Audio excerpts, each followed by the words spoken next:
Alright guys, welcome back to the channel. So today we're at the Pioneer Coal Mine Tour, and this is the Meetup event hosted by JP Videos. So we've actually got quite a bit of people to come out to this, so this is definitely going to be a fun and amazing time. Now I am going to try to find everybody and link everything down below in the description. If any of you watch this that happen to be here that I did miss, please leave me a comment and I will make sure that you guys get linked. So anyway, masks are required for this one. There's a train ride and it's going to be a very fun day. And then as a bonus, we're going to be checking out Centralia later on, which will probably be my last visit to there. So make sure you guys stay tuned for that video. That'll be coming out in a couple days. And yeah, so let's go ahead and get started. Hope you guys enjoy. All right guys, so to start things off, we've got our tickets. So we are doing the inside the mine, and we're also going to do the steam engine, which is actually right here, and it is pretty cool looking. So I'm going to flip you guys around and let you check it out. So this is the train right here. Oh yeah.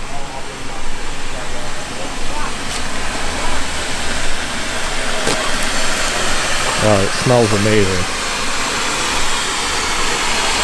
Check this thing out.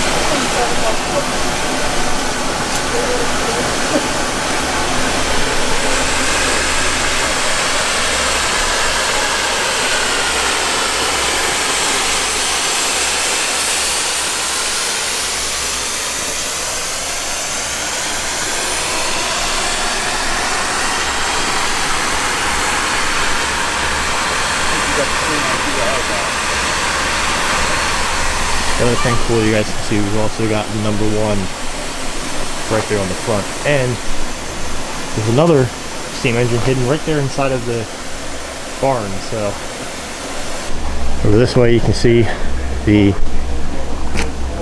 coal mine tunnel. Definitely cannot wait to go inside of there. This is just going to be awesome. Check out what's up top there. I'm going to zoom you guys in.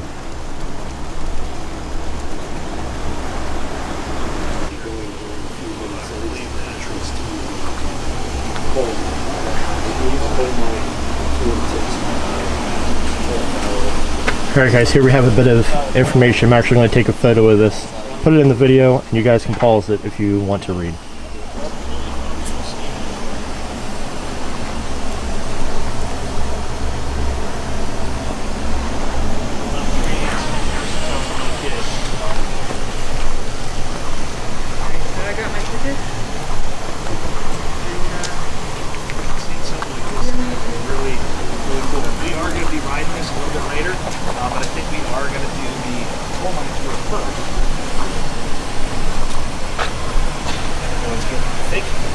Everyone's got their tickets, we're all just getting stuff out here.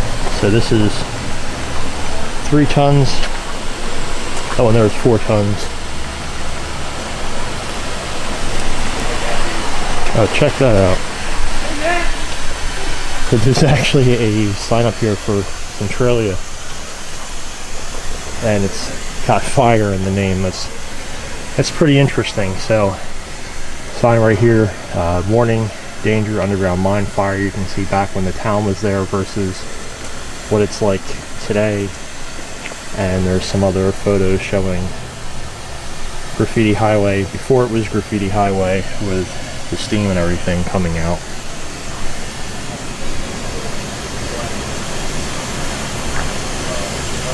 So that's actually pretty cool. Alright guys, so we're just going to be hanging out for a few minutes. We have to wait for the tour guide. This is a guided tour, not something that we do on our own.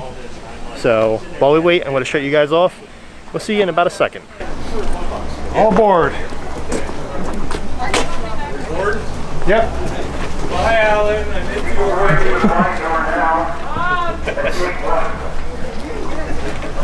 Oh, this is cool. I actually want to get a back seat so I can see the mine as we go in. This guy. Like zombie apocalypse. Yeah. All right. It's pretty dark in here, guys, so I don't know how well this lens is going to pick up, but hopefully. I did bring some lighting too, so.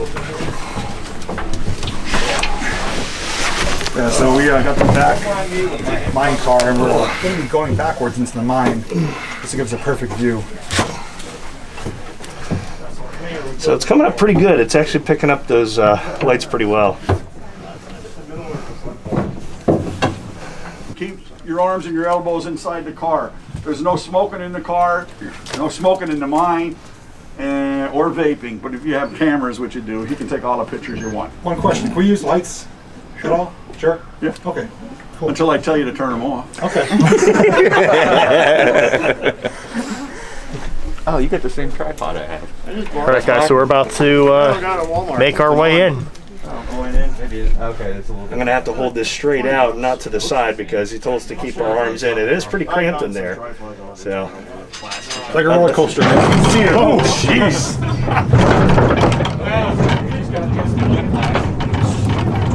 Thank God for stabilization. Jay, your light is actually helping me, so.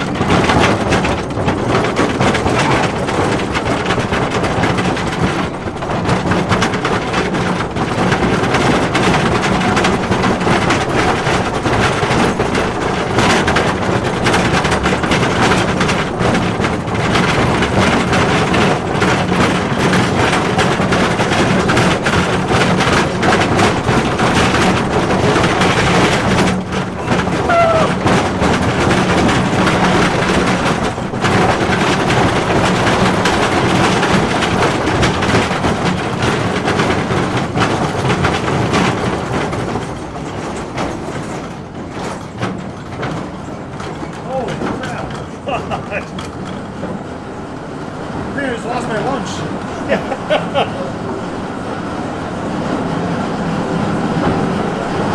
Wow.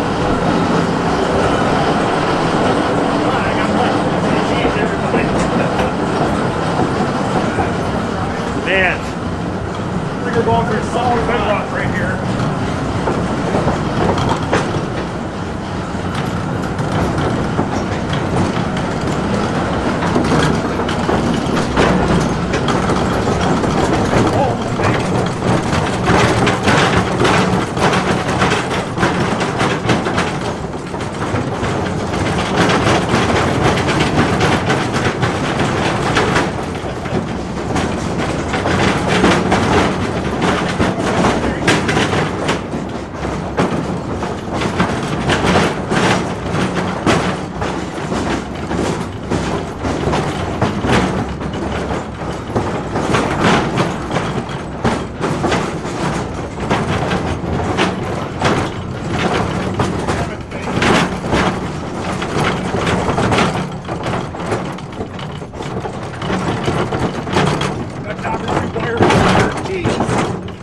That's a little low.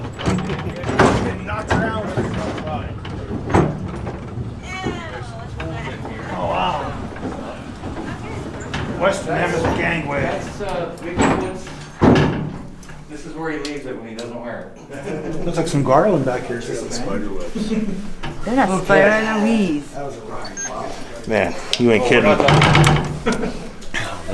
I didn't know what was going on with the roller coaster. So that was a Everyone okay? heck of a ride down there. I don't know how bad that footage is Okay, going to be. now, the problem we have back there in the hill is I'm going to have to ask anybody that's over 125 pounds to get off the cars. We have a weight restriction. everybody. Okay, So, I'm all out. right. I don't know why we're I'm out. I thought we were going pretty fast. I've Anyway, weighed 120 gang, pounds since I was like, yeah. welcome. Yeah, that's my right up butt cheek. Anyway, what you're in right now is an old mine. And welcome to Ashland, Pennsylvania and Pioneer Tunnel. What you're in is an old mine. It was owned and operated by the Philadelphia Reading Coal and Iron Company. And it operated here from 1911 till 1931 when it shut down because of the Depression. We didn't reopen it again until 1962 when it was opened up as a tourist attraction. They came in, they found that it was in perfect shape, and they figured that's what they could do for the community here, was open it up as a tourist attraction. So The mine was, I said it was employed by Philadelphia Reading Coal and Iron. 35 miners, 10 mules, and a handful of boys to do all the work down here. They were expected to get about 400 ton a day out of here in their working conditions. Now, what we're in right now is called a haulage way, and a haulage way runs in the north-south direction, bisecting all the veins of coal which run in the east-west direction. The reason we stop here is because we're at the Mammoth vein. This is the Mammoth vein of coal right here, or I should say this is the bottom rock. The vein of coal sits between the bottom rock and the top rock out the end of the mine motor. It's about 55 foot wide here. It'll run 400 feet to the surface, and it'll take a 2,000 foot drop on that same degree of pitch, base it out underneath the town of Ashland, and come up on a mountain about 2 miles north of here. It about 15 miles to the west of it's almost 200 foot in width. It's actually surface mine now. There's no underground mining on the Mammoth right now. But the problem with our mining in this general vicinity here is that we all mine on that degree of pitch. So if we were up in northern Pennsylvania, you're going to be in a flat seam in that respect. They can bring equipment in to do their work. We can't bring any equipment in here. Our mining today is identical to what it was in the 1870s, barring the fact that we can use drills, pneumatic drills, and electricity today. But the method of mining is still the same. So what we're going to do is we're going to go down further into the mine, and we're going to take a walk down a couple of gangways, and we'll show you how this operation is done, because it's totally unique to this specific area, the middle and southern coal fields where we're at right now. Any questions before we go in? Speak now or forever hold your peace. That's it.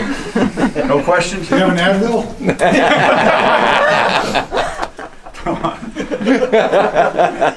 Okay, let's get out of here. We're the entertaining group for you. Drift mines usually pitch downhill Yeah.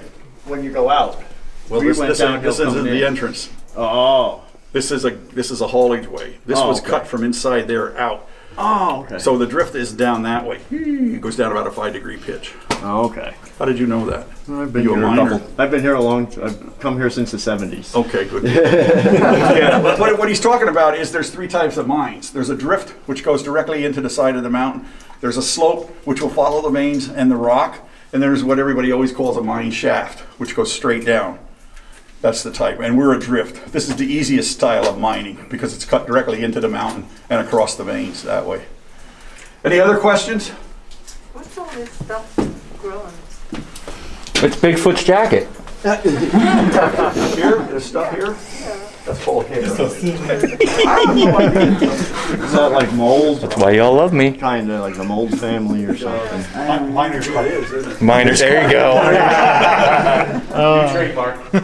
Miner's carpet. Miners carpet. I'll be waiting for a T-shirt with that.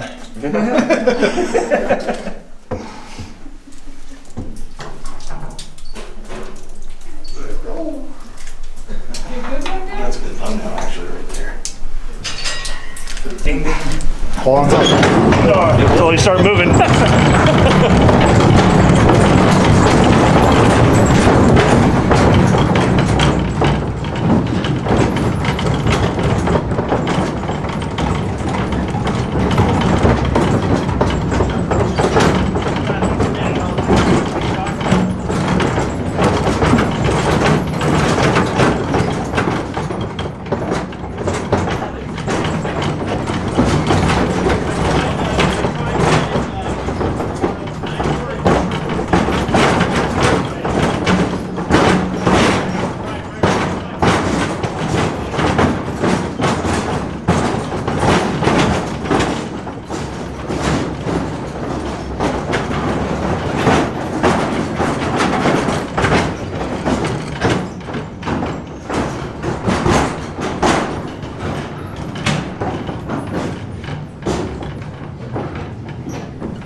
Oh, hey, buddy. Hey, What's up? where's your mask? Well, he is social distancing, so. That is true. That was by far the bumpiest mine car ride I've ever taken. I'm gonna have a migraine for weeks. The best roller coaster ever. Just goes in a straight line. I was just waiting to loop the dips. I watched that the other day. It looked like you're riding a I horse. think that any day of the week.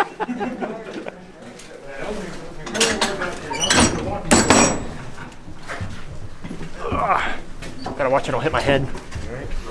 Cold? You need your gloves? My glasses should wear The vein. keys, wallet. See, we were all bad, now we gotta walk back. Yeah.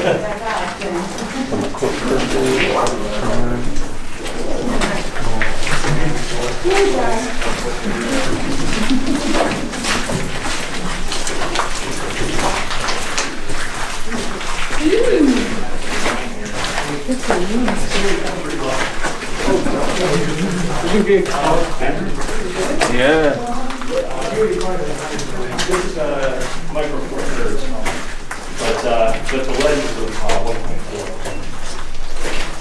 This is the same one we had on the Sony back.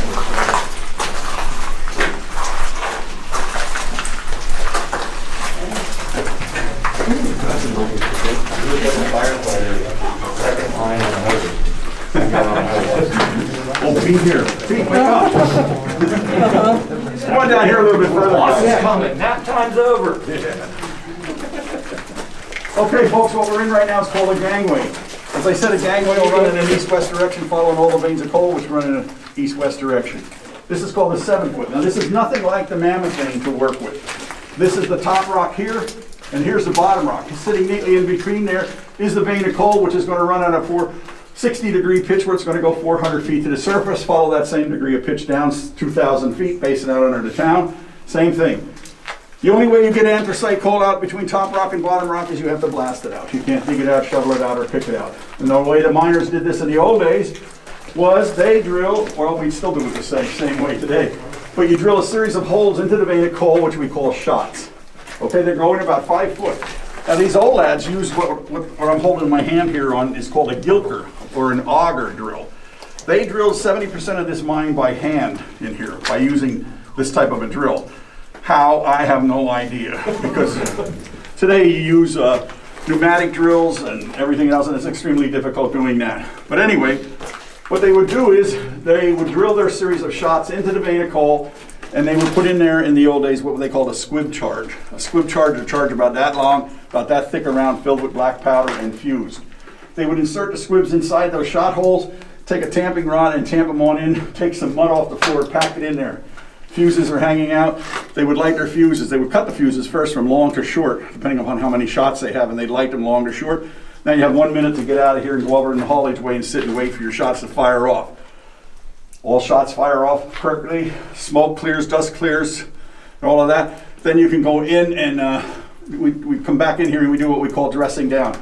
You take a bar and you pull all the loose coal still hanging on the top rock in that respect there. Now, this is just to show you how you drill the shot holes. The actual mining is done up here. So if you come around this way and take a look up above your head up here, you'll see where we do all the mining in that respect. As you can see, it's not very big, that vein of coal. But everywhere where we take the coal out, we have to re-support with timbering. So those little timbers up there are what's helping to hold the roof above us up. The boards running laterally across there, they're called batter boards. That's where you put your feet on while you're working your way up here. And what you're going to do is, this is about 10 foot wide here. You're going to work this up about 50 more feet up, and then we're going to widen it out to a 60-foot section we call the box, which you'll see down in the other gangway down here pretty well. It's a good view of it.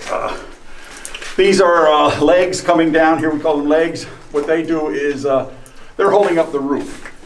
Now, if I told you we were up in Scranton or the bituminous fields of western Pennsylvania, all the veins lie flat. And what we would be in right now, where our roof would be a foot above our heads. So we would be down like this working. But because we're in this different angles of the roof here, we have a good advantage for a nice gangway of being like 8 foot tall because of that section. These devices here sitting in the roof are called roof bolts. What they are is a lag bolt, sort of. There's one right here on top of this timber right here. You can see it sitting on. It drills in about 5 foot.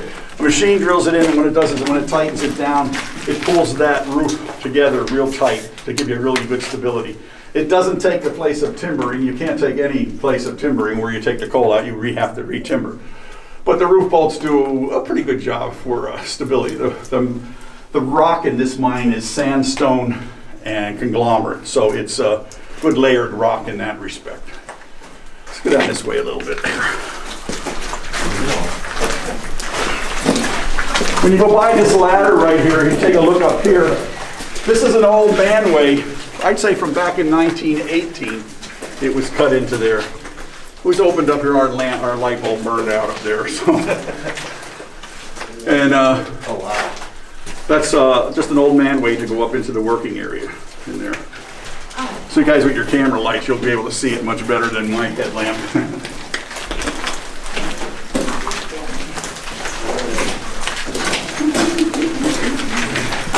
Here's the old chute for that section, right here.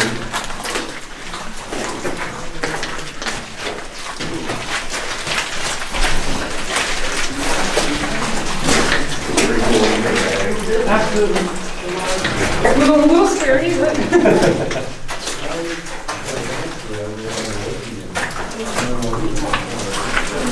When you get up here, what you're going to see is you're going to see that they ended the operation here, primarily because that vein that they were working here decided to pinch itself down to a 1-foot vein. You can't mine a 1-foot vein of coal.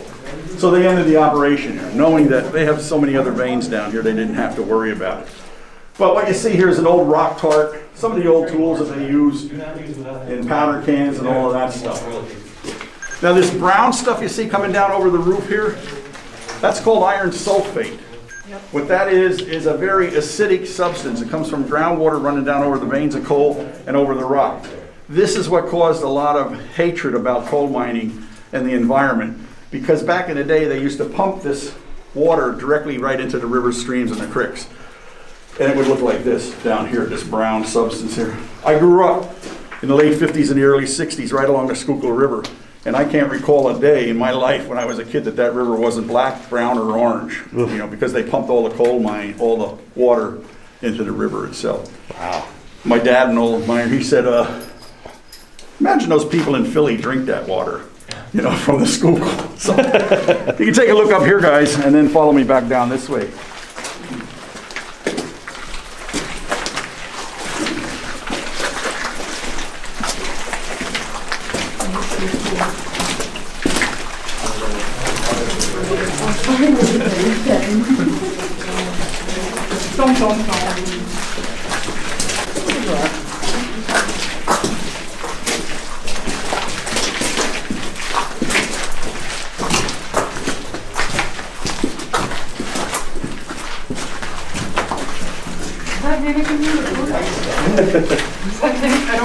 I don't remember this thing being here either. Okay, so I'm not the only one, right? Oh, you don't need because you know all right. Thanks, Danny. I said, well, you didn't see how long you have to wait to get one. Yeah, a million years or what? Come on.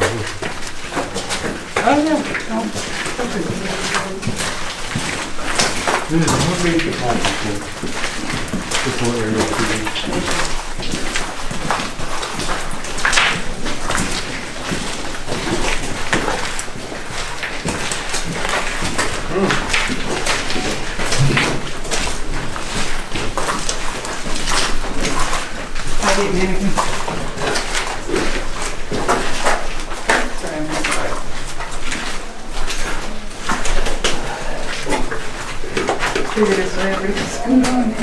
Anyway, this old mine phone here was in here from the very beginning. When you rang it, what happened was it would ring outside to the office and light a light up that said level 1.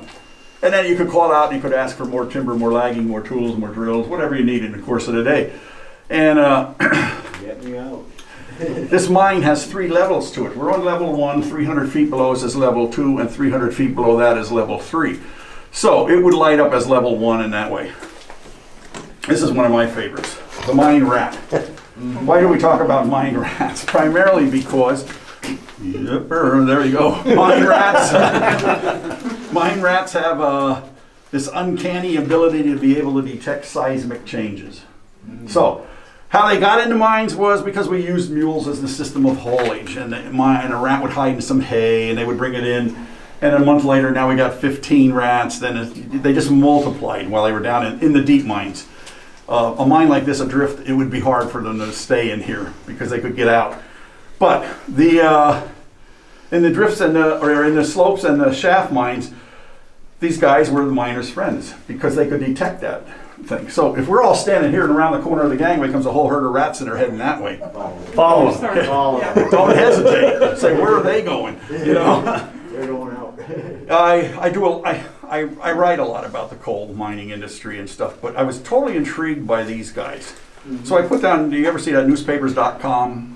It's an app that you can get on and it'll take you way back to 1700s on any newspapers. So I go back there and I put in there mine rat. Wow, I got all these really good hits of all bunches of stories of how they saved miners because of roof collapses and stuff like this, and the miners praised them. But the one story I did find, which was really funny, and to me it was really cool, worthwhile of everything. In 1888, they had a rat killing contest between two collieries. What they did was they shut down during the 4th of July, and they sent one boy down one mine and another boy down the other mine, and they wanted to see how many rats they could kill in a 24-hour period. So the guy who won, this is God's truth, his name was Ratty McQuaid. Ratty killed 1 ton of rat in a 24-hour period. Who he beat was a kid they called Blinky McIntyre. He beat him by 200 pounds. So I don't know what Ratty got for a prize or anything like that, but it was a big, heavily betting thing between the two collieries as to who was going to win that mine killing event. And Ratty, he killed him with this. This is called a sprag. He beat him to death with a sprag down there in the mine. So Ratty's my new hero in life. The rat killing kid of, I don't remember what Did column. they use them, I know it sounds gross, but did they used to eat mines like, or eat rats like squirrels Who's that? back in the 1800s No. and stuff? No, they didn't do that. No, I remember they did. I have my one uncle was, when he was still alive, he worked in the 1920s in a mine. He told me they had rats as big as cats in some of the holes. He said we fed them at lunchtime. He said they like were your friends. They come out at lunch, they knew we were eating, and they feed them, and they go away. They didn't run around chasing anybody or doing anything. They just, I didn't know if did they that. used Yeah. the source of food. Archie, that's a t-shirt. If you see a mine rat running, try to keep up. Sounds like a scene out of Titanic. So we ought to have a visual here, like a 3D visual thing, or one of those things, and have all the rats running out that way. Yeah. Come on down here. This 2 charts here give you a little bit of a better representation of what we're talking about. Sometimes when you're underground, you can't really tell what we're doing. But this is the Monoi Mountain. This is where we're at right now. We're 400 feet below the surface. As I said, we came in on the haulage way here. By the way, that haulage way was cut from right here out because they could take the cars out to the top here, get on the Loki and take it out to the breaker, which is at the end of the mountain, the Bancroft breaker. We came in here in the southerly direction. We stopped out there at the Mammoth. We were over here in the 7 foot. This is the Buck. The Buck was a really good working vein of coal and worked its way about 5 to 6 miles to the west of us here. And it had a lot of good chutes on it. The way this mining is done is it's called pitch vein mining due to the degree of the pitch of the vein and coal. And we call this striking the vein. The first thing we do is we cut in, we leave a 60-foot section. We take out 60, leave 60, take 60, leave 60, take 60, leave 60. The 60-foot sections we leave in there are called pillars. That's what's holding the mountain up above us. If we took all the coal out at one time, we have a big problem. But first thing though we want to do immediately is we want to open up this first chute here completely to the surface and out on top of the mountain. This is our second escape route in case we have a problem down here. We can all go up the manway ladder here and right out onto the top of the mountain.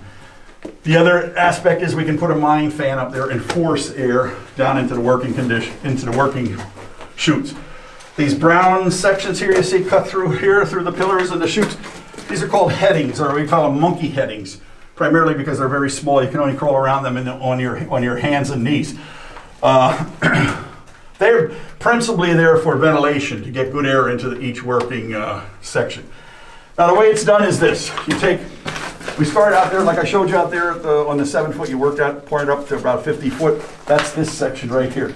You work up about 50 foot right there, and then you start building this box around that box there. It's about 60 foot wide, 3 foot on each side. Now remember, we're going up this way, so the 3 foot is this way. and the lagging is on here to create the box. So what we do is we climb up in there, you get into the chute, they set their shots across here, they light their shots. In the old days they climbed out of the box and they went down and set in the monkey heading, waiting for the shots to fire off. Shots fired off, you can come back up in here and get in here. Primarily on a 60-degree pitch, you don't have anything to stand on. So you don't have time to build platforms and things of that nature. You want to keep going.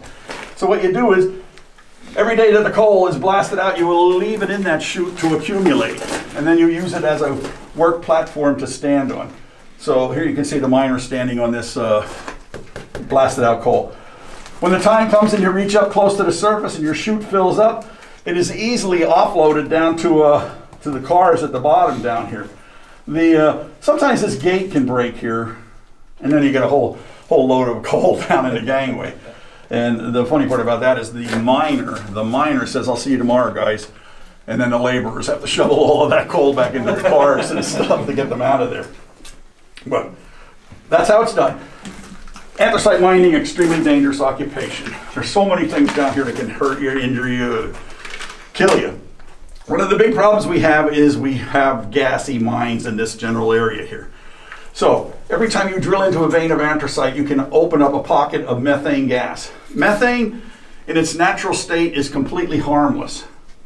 But mix it with 1.5% oxygen, now you have one of the most explosive gases in the world. And it's lighter than air, so it's going to hang high to the roof of the mine. You can't smell it, feel it, or taste it in that respect. So how do you detect this gas? Well, back in the day, the miners today we still utilize them as a miner's safety lamp. The first ones were developed in 1929, they were called a Davy lamp. But to get out without getting all technical about them, they have a gauze screen around them and a little pan at the bottom with a little flame in there. What happens is the heat from the flame will change the temperature on the inside of that gauze to the temperature on the outside of that gauze. So if you put it up high to look for methane, it'll allow the gas to get there, but it won't explode it. It will just burn it off, and you'll get a big cap on top of your flame there. We call this fire damp, the methane. The other gas we have to contend with is black damp, which is extremely dangerous in old abandoned mines and any places where you can go. Black damp is CO2. What happens is it's from people breathing, animals breathing, using explosives, areas of low ventilation. You get into a pocket of that, you're going to get dizzy. And if you sat down or fell down into it, you're going to be dead because there's no air down there. It's heavier than air, so it hangs down about knees level. You can't smell it, feel it, or taste it either. Today we use what's called a methanometer. It's a little electronic device. You can run that along the seam of anything. You're going to pick up any gas that's out there in the world, any gas. Like what's her name from New York who was worried about cow farts. You could probably pick them up on that thing, you know. And what's funny about the methanometer, though, it says always make sure you check it against your safety lamp. So, well, that's a lot. You know, here's this 21st century device, and you're telling me to check it against something that was made in 1829? Okay, but you're never going to go in a mine where you don't find a miner's safety lamp. Then people always say, well, why don't you have any here? Well, we're not mining coal here. So we're just like a big cave right now.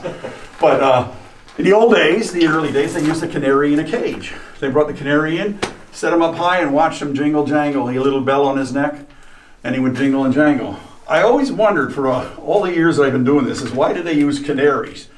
So one year we had a Penn State group in here, and they were all I can never say that word. Avian bird? What's it? Avian birds? Is Avian, that? yeah. Avian. Mm-hmm. They were avian majors with birds and chickens and all of that stuff. Well, the professor told me they used them because their respiratory system can't have any changes to it, and they get all worked up. I said, well, that assumes why I never thought they would use crows or robins or something, you know. But I said, thank you, sir. Now you have cured my problem of not knowing why. So. I have a suggestion to help with the gas problem.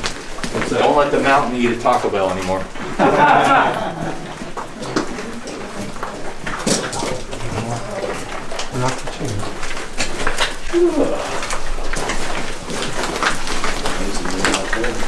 This is our mule barn, simulated mule barn of, remember I told you I had 10 working mules down here. I can't speak more highly enough than the mine mule. They should have a monument for these guys and girls because they work just as hard as any miners did and such. And they suffered just as much. The mule, extremely, extremely intelligent creature. Very, very strong. You know, a little cantankerous, as the saying goes, you know, stubborn as a mule. But what I love about them is when I talk to the old miners who worked with these guys and girls, was that they were vindictive. If you hurt them in any manner, shape, or form, the miners said they had a memory like an elephant. And they would watch for you and wait for you to come down a gangway. And old Molly here would lean up against you and press you up against the wall, or she'd stand on your foot, or she'd bite you. But if she really hated your guts, she would give you what the miners called both barrels.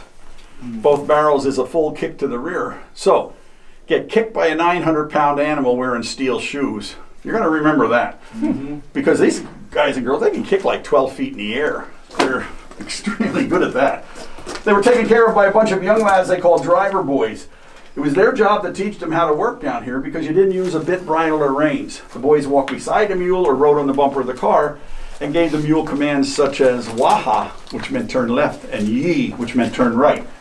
These lads were also poets and songwriters, and back in the 19th century, at some point, I don't remember the exact date, they wrote a really neat little ditty about their thing with the mules, and it was called My Sweetheart's the Mule in the Mines.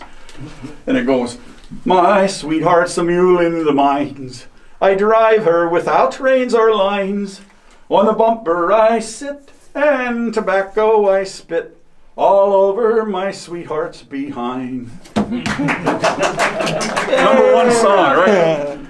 Casey Kasem would say on the charts. 1870, it's going up. Come on down here.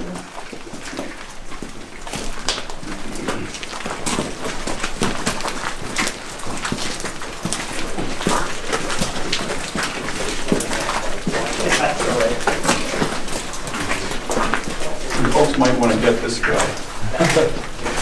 You all right? Okay. Those things back there. Number one. All right. Did you say your shots? Shots are shit. Okay. Yeah.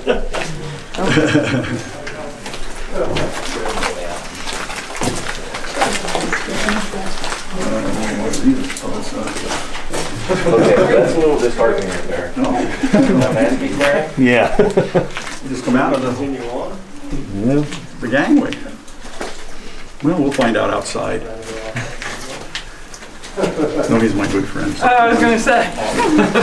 You had a worried look on your face. If I didn't know who he was, we would all heading that way. So. Anyway, folks, this is the Little Buck Mountain vein right here. What happens here is they drove back to the wall back there, and it didn't work out so well. So they drove another 150, 200 foot down that direction. And what we have now is an empty gangway, see. But what they did was they left their tracks in here, on here, so that they could take the main cars off the main line and stick them in here, and they'd be out of the way. Now remember when I told you about firing off shots, how the old guys used the squib charges with the fuses. Today we use dynamite. Dynamite is much easier to work with because it's fired electrically with blasting caps and such. Same situation though, you put them inside the shot holes, you tamp them on in there, and you run the wires back out to a handheld detonator.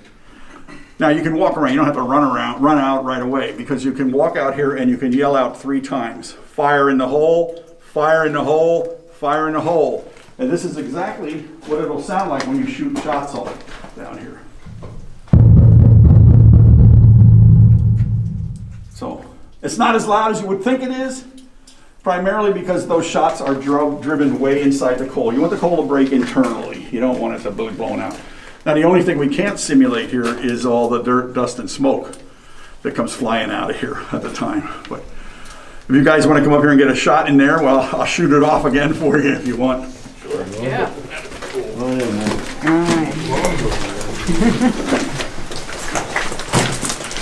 Oh, who's going in? How far is he going? He doesn't know it's going to blow him up in there. You ready? Bye, coal tractor. It was nice knowing you.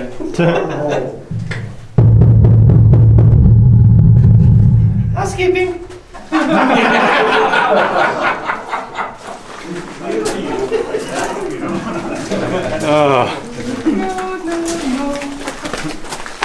Sorry. Take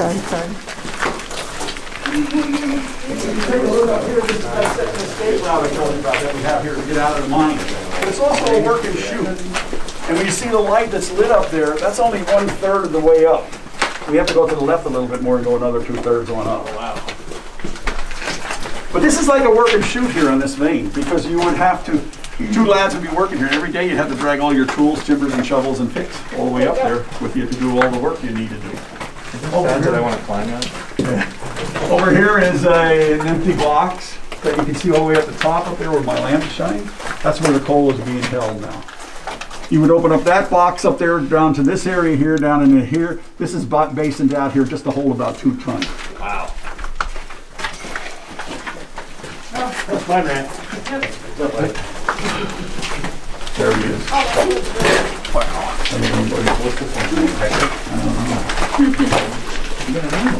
Yeah.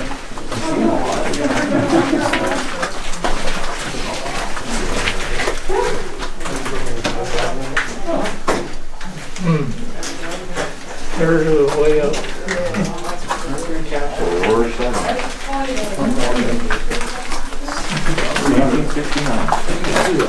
just can't see. You said that's 300 feet down? Yeah. And that's to level 2? Yep. And then 300 feet below that's level 3? Yes. You'll see a guy down there waving. What you're doing here is you're actually looking down a chute that they mined up. So what we just looked at up there, we're looking down from there. It's literally what you know. There's all kinds of change down there. That's why we don't have any change in the country. Yeah, right? We'll get down there and mine it out. No wonder we have a shortage. What we usually do, we usually hire college kids during the summer, but with all the COVID and stuff, it didn't work out. So sending one of them down there to go get it. There we go. I'll go down and get it for you. Give me a couple pennies, that'll be good. You are cheap.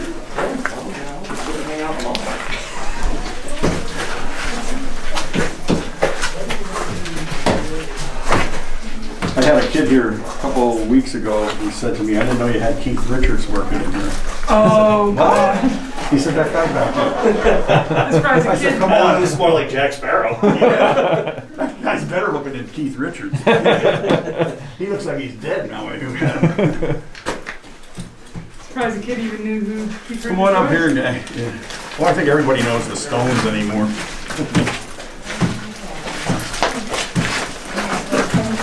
My name is Richards, too. I always say, oh yeah, he's my cousin from over across the room. Richards in this area here is like a Smith, you know, we're all over the place. Okay, so since I'm the only one in this group that's been here before, this, in my opinion, is the best part of the tour. Okay. Okay, when you want to get paid, what happens next is you have to go, your driver boy takes gets an empty car, brings the empty car in here and places it beneath the base of the chute.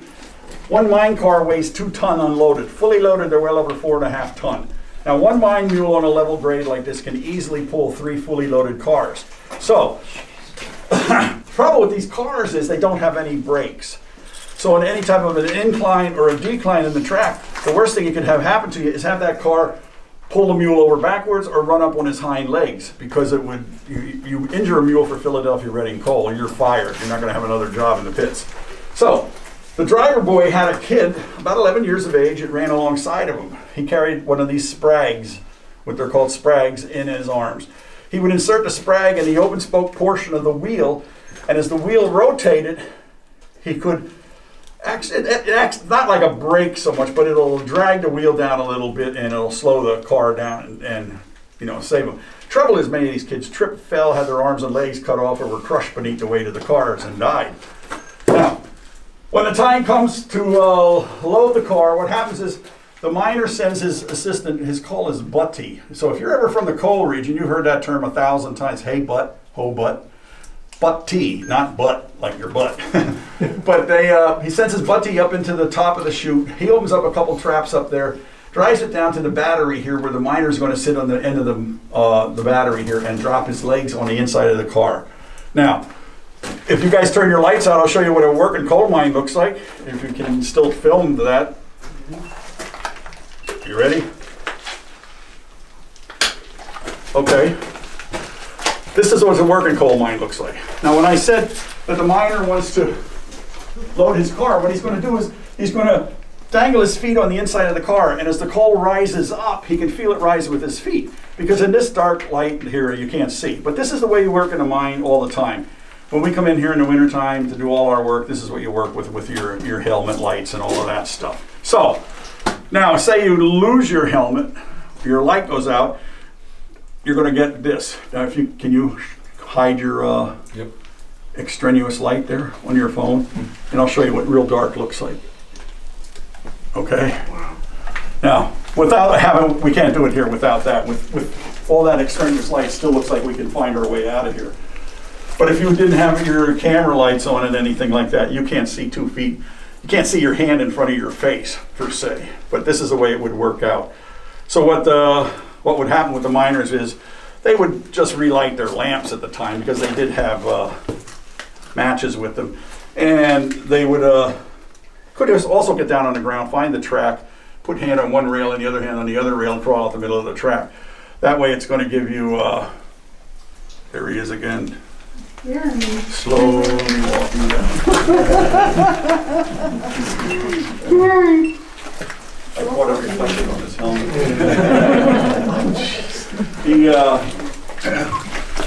Is this the Halloween tour? There he is.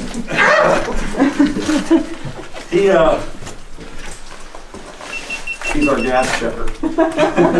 Who's the Taco Bell guy? I said that. Oh, yeah. Anyway, You're the that's one what that it eats is. all the Taco Bell. My Bloody Valentine 3. Yeah. Any questions? How young is the youngest person on record that mined? The youngest person that mined, I'm probably about 14, 15. Inside the mine. Outside the mine, they were 6, 7, 8 years old. Inside, you had to be a little bit older to come inside. Like the driver boys, or the door boys, they were a little bit older. To be a miner, though, you had to have papers. And this is an interesting thing. In the 1830s, 1840s, the miners came down from England and Wales. They were all certified miners. 1840s, the Irish came here because of the potato famine. Philadelphia hired a bunch of Irishmen. The Irishmen didn't like the Welshmen and the English, and then they had problems here. Then they went from that point to 1880s, Italian people came here. They came, and now the Irish guys were the bosses, and the Italians were underneath them. And then in the 1890s, the Slavic Eastern Europeans came here. In the coal region here, we have one name for all Eastern Europeans. They call them a hunky. So whether you're Russian, Polish, Lithuanian, whatever, you're a hunky in that respect. They had to, now here's the important part. To become a miner, you had to be able to read, speak, and understand the English language. Nothing was handed to you. So these guys all, Philadelphia Reading Coal and Iron provided schools for them to learn English. So they learned English to become a miner. If you don't become a miner with papers, you're going to be a laborer your whole life. And that's hard work there. So, but there's must be 35 different jobs within a coal mine. There's timbermen, there's rockmen, there's all kinds of guys that do everything. A miner basically goes up the chute, sets the shots, and fires off the shots, and then leaves, and let the laborers do all the other bad work. That's what comes from when you work with your family. I know that as a fact. So, when I was a kid, when I was 16, 17, 18, my family had 2 holes, and I used to go down there miserable, working with your dad and your uncles and all of that stuff. So I can't say fortunately, but I got drafted in 68, so I got out of the work there. Yeah, I wanted to mention thank you for your service. Well, thank you. The lower levels, are they still above the water table or below? No, they're above it. They're above? Yeah. And the third level down is pretty mucky. It's really wet down there. Second level is not too bad. But who asked me about the drift coming in here earlier? You did. Yeah, all the entrances for the gangway here are on the east end of the mountain, about 1.5 miles that way. 'Cause I So- do see when so we're they're coming still in, there's coal, like waste coal dumped off Yeah. the side of the mountain. I was From the like, old breaker. It's gotta be where Yeah. there's a breaker and the mine. The breaker came right down that hill there and sat in the middle of the hill, and then the trains came right up below it there. It's called the Bancroft breaker. Bankrupt, okay. Yeah. It kind of looks like the Glen Burn mine they used to have. Yeah. in Shamokin. Well, I like that big coal bank they have up there. Whew, that's Well, they cool. were excavating up there. Are they? They tore all the buildings down. Oh, I haven't been up there in a while. I there Yeah. once, and there they are with a big thing bringing it all down. I thought, oh, well, you got it on video. Yeah. Same with St. Nick. Did you get pictures of St. Nick Not when breaker? it fell, I watched it, but I didn't go. I Yeah. didn't have a chance. Any other questions? Yeah, I've got one. Yes. How long can these timbers last before they start to rot out and lose Well, their ability I- to support it? Yeah, most of them are oak or red oak, or I'd say the oldest that we have in here probably 30 years old. And that's not old. As long as they're wet, they're going to stay nice. It's dry timbers you got to worry about. But these, we get, if you see along here, sometimes you'll see a little brass or a little aluminum tag on them. It'll have a date. That's the dates we have to change. We change them. Okay. We get inspected by MSHA, which is Mine Safety Health Administration. And they come in here and tell us, you got to watch this area here, you got to change this area here, because of bringing people in and stuff like that. They're not as strict on us because we're not mining and using explosives or anything like that, but that's how the timbers are changed. Okay.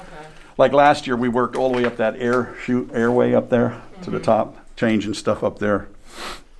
This year, they're working on track.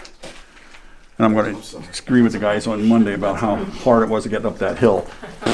Yeah. I was told too, and I'm not sure if you know them specifically, there's a friend of mine named part of the, Yeah, he said they opened up an old gangway here back in 06, 07. yeah. He said to mention that I'll show that it to you on the work way here. out. Okay, All right. awesome. It's called the Orchard. Okay. Yeah. Yeah, they opened up that gangway and all the way back to the vein. You can actually see the vein back there, which is pretty neat. All right. If no other questions, let's head on back. He got killed by that All right, miner so guy. we're back in the electric motor. We're getting ready to head back out of the tunnel, and then we'll be hopping on the train and taking the train. Tim must got left behind. Hold on tight, it's gonna be a bumpy ride. Oh! I don't need to go to the chiropractor.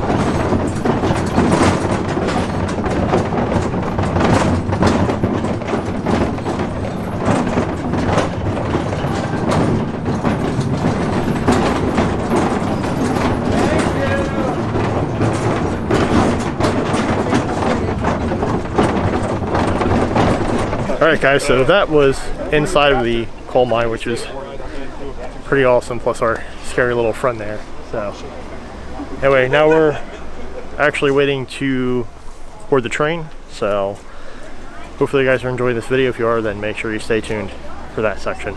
So see you guys back in a minute. Alright, so finally boarded the train.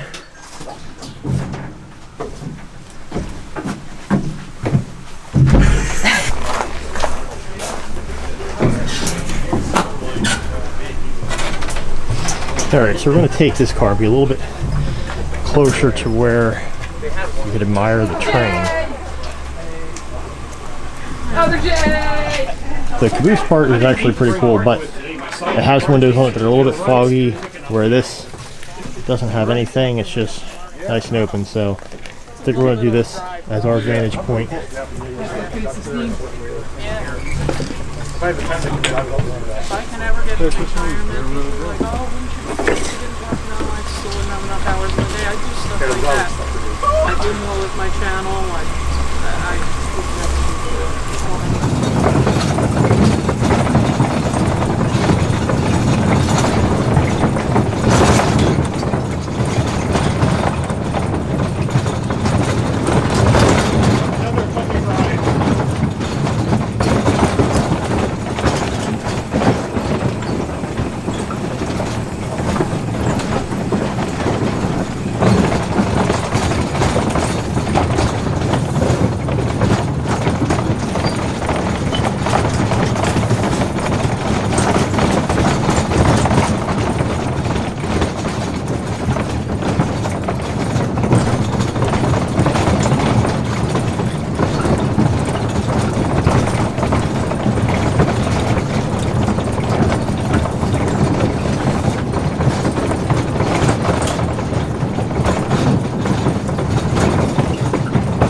folks, I'd like to welcome you to Ashland. Ashland's a town down below us. Typical coal region community. It was founded as a borough back in 1857.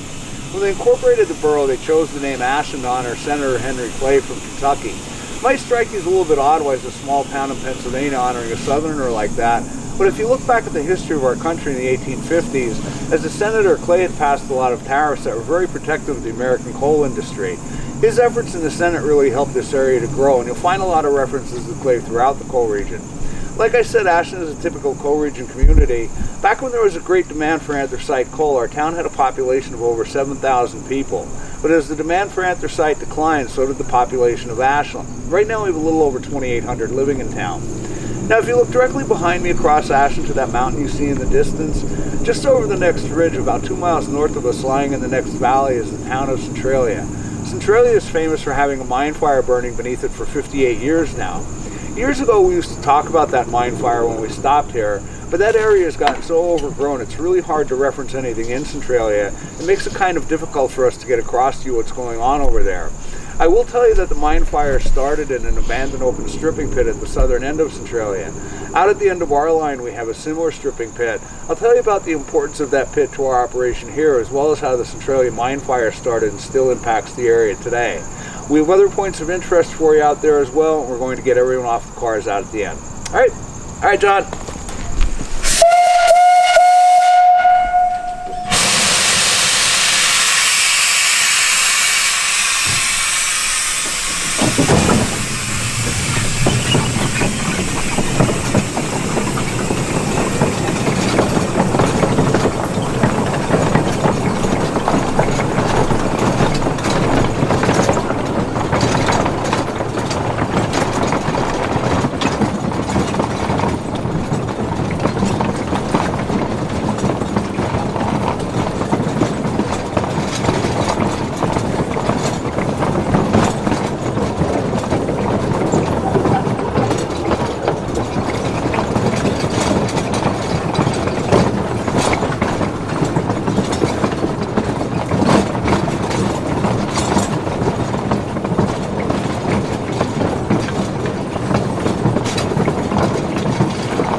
Follow me down this way, right this way, and I'll explain what we have out here.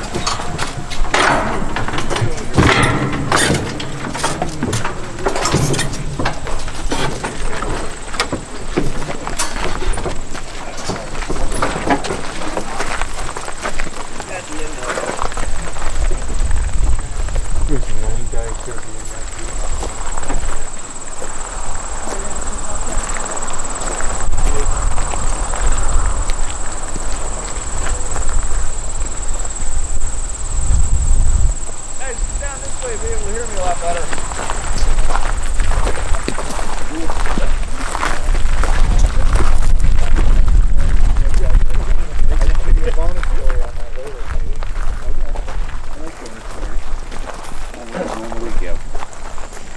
Depends on how much time we have.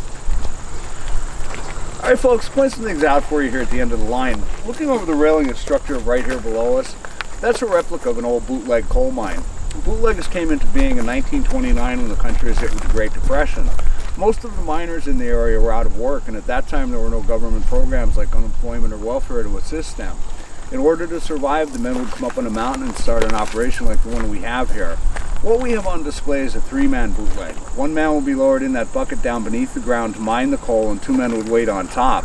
When the miner in the hole had the bucket full, he'd signal the men on top, they get on the windlass, crank the bucket to the surface, dump the coal out and send an empty bucket back down for the miner in the hole to refill. While the miner in the hole was refilling the bucket, the men on top would crack the coal and bag it. At the end of their workday, they'd take it downtown hoping to sell it for $2 or $3 a ton. What they couldn't sell, they used for heating and cooking in their own homes. They called it bootlegging because what the men were doing in the mountains of the county was illegal. They're actually stealing the coal that belonged to the coal companies that owned the land. Naturally, the coal companies were upset about that. So the coal companies would send the coal and iron police, their own police force, out to scour the mountains of the county looking for these operations. When the coal and iron cops found a bootleg mine, they get the miner up out of the ground, they throw dynamite down to blast the hole shut, and the men were then taken downtown where they went before the JP, and they were fined for stealing the coal. Because it was the Depression, the guys never had money to pay their fines, so they were then taken to a county jail in Pottsville. There are so many of these operations going on at that time in our history that our jail got really overcrowded, and the warden would have no choice but to release the miners the next morning after they had served just one night in jail. The guys would come home, reload their supplies, get back up on the mountain, and start all over again. The Linux got pretty nasty in the area between the miners and the coal and iron cops. There were a lot of acts of violence, there were a lot of acts of vandalism. Some miners even went to the extreme of dynamiting the policemen's cars. The county government became concerned about this, so they hosted a series of meetings to try and resolve this. They decided at these meetings that if the miners would pay a royalty or a small amount of money for every ton of coal they get out of a bootleg to the landowners would be satisfied. That was also a satisfactory arrangement for the miners, and that's how the Independent Miners Association started in Pennsylvania.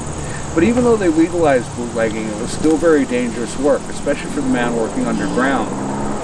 When he was down there working, the only light that he had to work with was a small open flame lamp on his helmet called the carbide lamp. It threw an open flame about 2 or 3 inches in length. Besides the constant fear of cave-ins, the miners had to worry about 2 very deadly gases. The first the miners called black damp, which is heavy air or air without oxygen. If a miner walked into black damp, the lamp on his helmet went out, and that gave him a warning to get out of there and get out of there quickly before he was overcome. The second gas that he had to worry about was methane. If he'd hit a pocket of methane with the open flame lamp on his helmet, it was one big explosion. A lot of men were maimed or lost their lives in operations like that. The bootlegging and what you saw in the Pioneer Tunnel, what's known as deep mining, behind you there's an entirely different type of mining operation. That's what's known as open pit or strip mining. Some people also call that surface mining.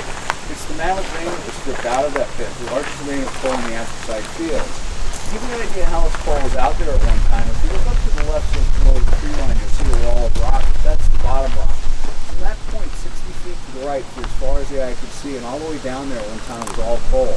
We're standing squarely in the heart of the anthracite region. That pit was started in 1910 and it was dug through 1921. When they started, they went on top of the mountain that used to be there, drilled a series of holes, loaded the holes with dynamite, and blasted all the rock and other material above the coal loose. That's called the overburden. They pushed the overburden off to the side to expose the mammoth, and once the seam was exposed, they pulled coal cars up there, and those cars were loaded by old-time steam shovels that ran on rails in that pit. When those cars were full, they were rolled to the end of our line. At one time, there was another rail line connected to the rail line that's still here today. The second rail line started at the bottom rock, ran down through this area where we're standing, and then it continued on down the mountain behind me. That's what's known as a plain. At the top of the plain, there was a steam-driven engine house, and at the bottom of the plain, way down in the valley in the town of Ashland, was our breaker. The breaker is a plant designed to clean size and prepare the coal. They'd attach several loaded coal cars onto a cable, lower them down the mountain behind me by steam and rail power, dump the coal on the top of the breaker, process it, and then ship it out on the Reading Railroad. The coal from our mine was also prepared downtown. In the mine, the mules would pull the loaded coal cars out. When they had about 15 or 20 cars sitting outside, they'd attach them onto a locomotive and back them out the same way that we rode here today. switch those cars onto the plane and lower them down so the coal from the mine could be run through the breaker as well.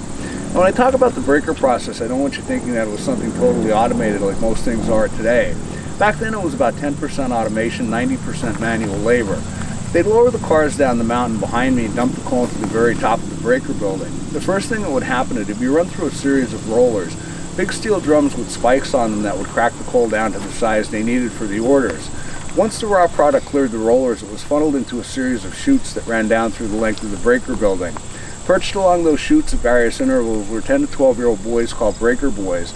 It was their job to separate the rock, the dirt, and the coal. What the boys would do, they'd block the flow of coal in the chute with their feet, reach in there, pick out the rock and other debris, throw it off to the side into the waste box.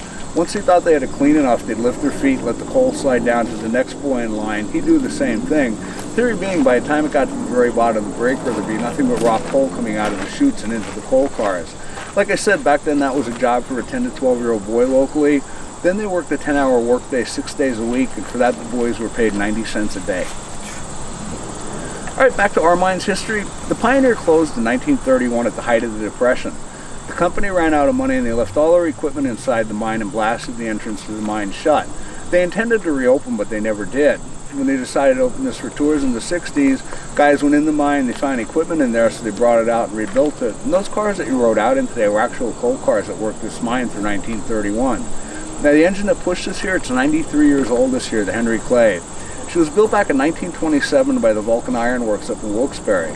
Went to work on a job similar to this in the Delano and Hazleton areas for 28 years. When that job was completed, the engine was abandoned. We've been running it for 58 years now. It's fueled by anthracite, the hard coal. Fully loaded with coal and water, that engine weighs 30 tons. When it was actually working a coal operation, it pulled its own weight of 30 tons plus 80 tons of coal. And it's the only Vulcan narrow gauge still operating in the world under anthracite steam today. Now, a little backstory on the Pioneer, how we went from being a working mine to a touring mine. Back in the 1950s, when the big mine shut down around here, the local economy was in a really bad slump. We had a very high rate of unemployment. A lot of people were leaving Ashland trying to find jobs elsewhere. Common thinking in town at that time was that they needed to attract manufacturing jobs to replace the lost mining jobs. Excuse me. But we had some people in town thought tourism would help the economy as well. One of our local attorneys was on vacation in New York with his family. While they were up there, they toured a salt mine. On the way home, Mrs. Strauss told Harry she thought that it was a good tour, and that it would be great if there's a coal mine that people could tour in Ashland like they had toured the salt mine in New York. Well, Attorney Strauss was intrigued with that idea. He decided to pitch it around town. Lots of people thought he was pretty crazy, but some people thought it was a good idea. Definitely something worth looking into, so they formed a board to do that. Paul Reidler was picked as our first board treasurer. And the more they talked about it, the more they thought this could be something good for our town. So after much planning and discussion, it was decided it was something they wanted to go forward with. At one of the last planning sessions, though, one of the directors said, it's all good in theory, we have no money, how do you think we can do this? At that point, Mr. Reidler went around the table and assessed the board members anywhere between $100 and $500, whatever he felt the men could afford. That's where they got the money to reopen the Pioneer. With the money that the board put up, they leased the mine, started retimbering it, they were building buildings out there. Everything was progressing nicely, except all along one of the directors was insisting that we needed steam engines here as well as reopening the mine. Well, they looked around the area and they found 2 Vulcans in a junkyard in Hazleton, sent out to see if they were available. The junk dealer told the board he thought the engines were useless. He was actually planning on cutting them up with a torch for their scrap metal value. But he told the guys if they're really interested, he'd wait to see if they could come up with the money. He wanted $1,200 a piece for them. At that point, the board was out of money. The men refused to put any more of their own up, so they made an appeal to the community. The Kiwanis Club and the Rotary Club in Ashland each agreed to buy an engine for us, the 27 that we're running today and the 26 that we have in reserve. That's why we have the Kiwanis and Rotary emblems on the cab. Back then, they paid scrap value of $1,200. Today, each engine's valued at $250,000.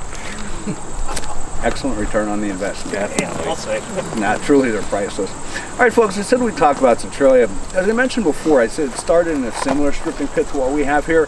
And similar is an important word because there's a couple things out there that don't accurately represent what a stripping pit was like back when that fire started. One of those things is all that vegetation that you see on the left side of the mountain. That's fairly new growth out there.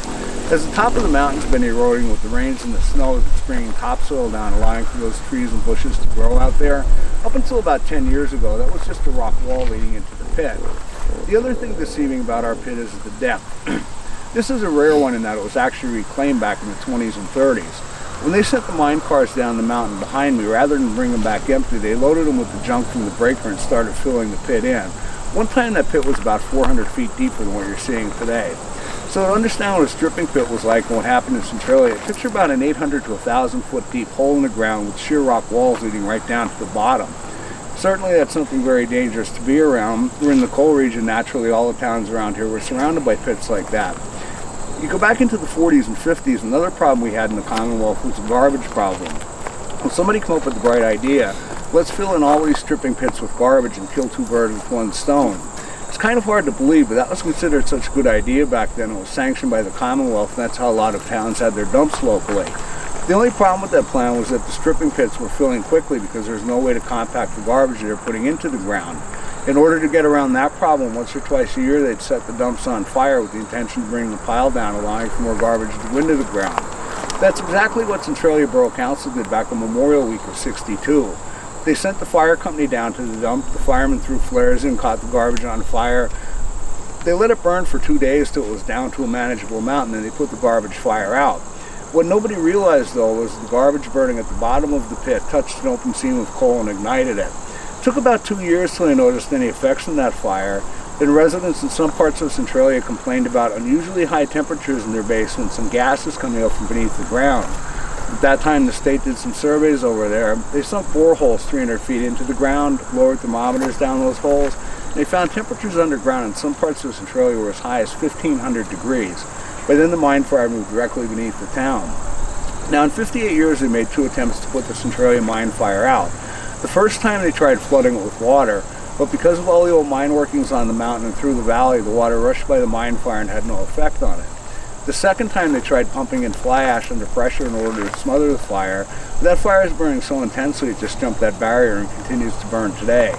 There's only one sure way to put a mine fire like that out, and that's to dig down, bring that burning material up, put it off to the side and water it down. Doing that will put the fire out, but doing that means moving the whole town of Centralia. So the federal government allocated $42 million to that project. They assessed each property in Centralia, made each homeowner a more than fair market value offer for their homes, and they also gave the residents relocation fees of $15,000. Over 400 families have accepted the offer and moved out of Centralia, but there's still 6 people living there today. However, as of right now, they have no plans to put the Centralia mine fire out. And out of fairness to the 6 people that remain, they're not the reason they're not putting the fire out. The reason is money. They estimate digging that fire out is going to cost $660 million. They don't have that funding in place, so as long as the government's not doing anything about the fire, they've decided to allow those people to remain in their homes. Now, does anybody have any questions? Who owns Centralia? The federal government? That's kind of a difficult question to answer. The people that are over there are living under eminent domain. So I guess technically the feds own their homes. Different parts of the town, I had relatives over there, and when they passed away, the government bought the property, but my uncle had a vacant lot, and my cousins still own that, but they're not allowed to do anything with it. The government bought the 2 sections of the land that my uncle owned that had buildings on it. Well, what about the mineral rights under the ground? Who owns that? The borough itself.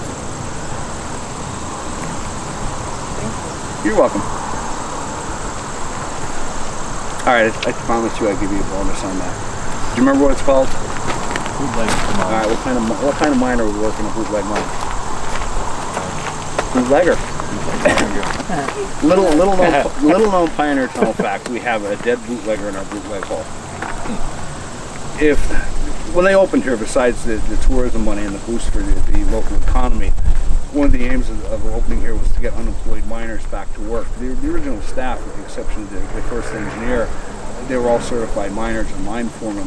One of the gentlemen they hired was a guy from town named Eddie Krosnodumsky.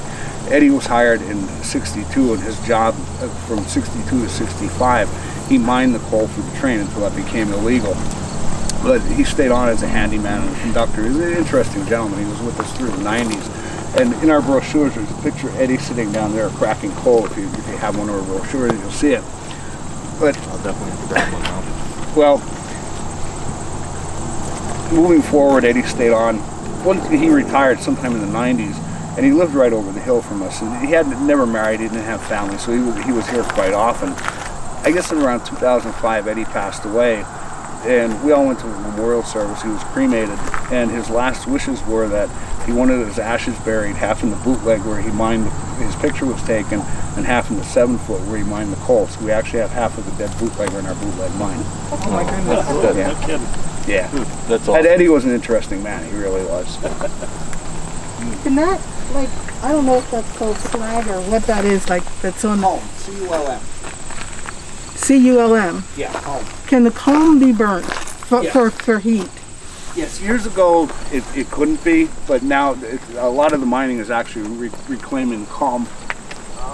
Unfortunately, you can't see it. They have what they call cogeneration plants, and they'll take the comb, the leftover stuff, and they'll kind of puff it in, and they get like a vapor fire out of it. There's 2 cogeneration plants over in the Mahoney Mountain over there, or Locust Mountain, and they're heating and providing electricity for 2 state prisons over there.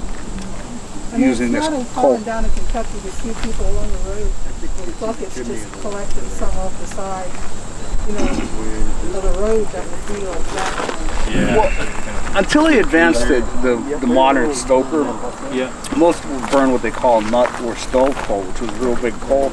So in a lot of these comb banks like that, there's small coal. Years ago they couldn't burn it because it was too small, it would go through the grates. But as they advanced the grates and made advances in technology, a lot of that coal is usable, so people will try and salvage that. You're welcome. I think they could see that cold implant way over there. The stack of it. Yeah, the stack of it. I couldn't see it when I was over. It was a little hazy. What's that building straight across there? That is the defunct Ashland State Hospital. Formerly St. Catherine's. It's for sale if you want to buy it. We need a hospital here. Unfortunately, it opened in 1880 as the Ashland Hospital for Injured Miners. The first couple of years they were open, they'd only treat men and boys injured in the mines. Then they opened to the general public. And the state ran it till about 1983, and they divested of all their hospital holdings. It went into a community board, and then it was sold to a gentleman who specialized in buying small hospitals like that. And from what I understand, one of his employees was doing a little embezzling or something, and it wound up in bankruptcy. At one time, they were converting it to a rehab center, but for some reason with licensing, that fell through. And I heard they're getting a lot of break-ins and vandalism. They've had quite a few, yes, unfortunately. They've Get a few of the guys that work there. Copper is one steel, the copper, the wiring, the plumbing. And they did say they've seen ghosts. I've heard that. They won't allow any paranormal investigators in there. That would be interesting. Something active way at the bottom. You can drive down there. Supposedly the woman who was head of the maternity ward haunts the place. I don't know how true that is.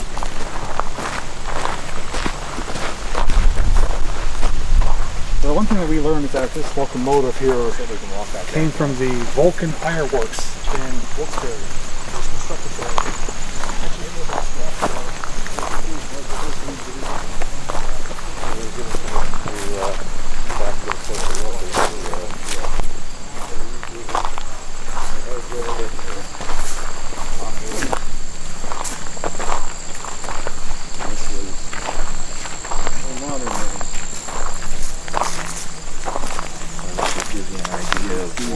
A mine pit would look like, similar to the one in Centralia where the infamous fire began. Obviously would have been a lot deeper than this. So he said this would have been 400 feet deep. Alright guys, so hopefully you guys did enjoy this video. Now again, YouTuber meetups are welcome for everybody. You don't have to be a YouTuber to join. Just come along, have a good time, or if you are a YouTuber, it's a great place to meet new ones, do some collaborations, make great new friends, and be ready for the next season. So we definitely did have a lot of new faces show up this time. We also have some old faces, and we have some people here that I've known about but haven't met yet. So we do have a nice little mixture, at least for myself anyway. So I want to thank you guys for staying tuned and watching this video. we are now going to make our way back and head to Centralia. Again, this will probably be my last time going there, and I'll kind of end my series for Centralia today. Yeah, we'll see how that goes. So until then, see you guys next time.